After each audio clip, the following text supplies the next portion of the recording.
Well, preparations are also underway for Hurricane Sandy's arrival along the East Coast and here in Ontario. Joining us now to talk about the storm is Frank Selniaks from the University of Waterloo Weather Station. So, we're getting a lot of mixed messages here. We're hearing a lot of local and state officials in New York and New Jersey tell people essentially to brace for the worst, but this could be a situation that could be pretty bad here in Canada, but not as bad. Exactly. What they're going to see in the States is definitely an amplified version of what we're going to get here in southern Ontario. There are basically three things in the storm. There's a storm surge, there's the heavy winds, and then there's the heavy rainfall. So we're not going to see any of those to the same magnitude they will in New York City.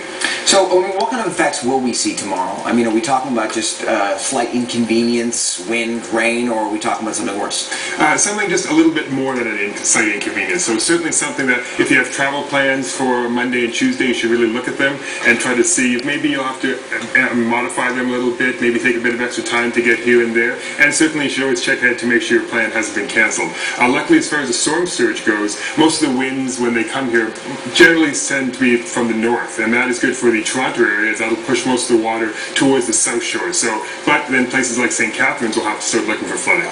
The Discovery Channel is doing a big special on this storm tomorrow night, Monday night, because a lot of scientists seem to be very fascinated by it. They're calling it a superstorm because it's kind of a convergence of a whole bunch of systems. What is so unusual about this storm? Why is it so unique? Well, first of all, the tracking is unique.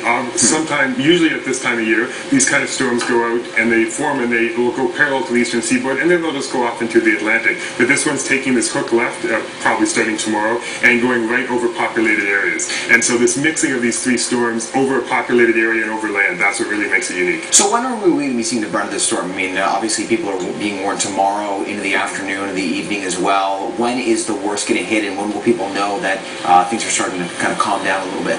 So it's going to start to ramp up tomorrow, and probably the worst of it will be tomorrow evening, overnight, and then into about midday Tuesday. And then after that, the effect should start to taper off a little bit. And of course, for Wednesday, for Halloween, hopefully it'll be just an irritation on people's plans. When these kinds of storms happen, I mean, should people be worried about power outages? Should they be stocking up on food, or should they just be prepared to get a little bit wet?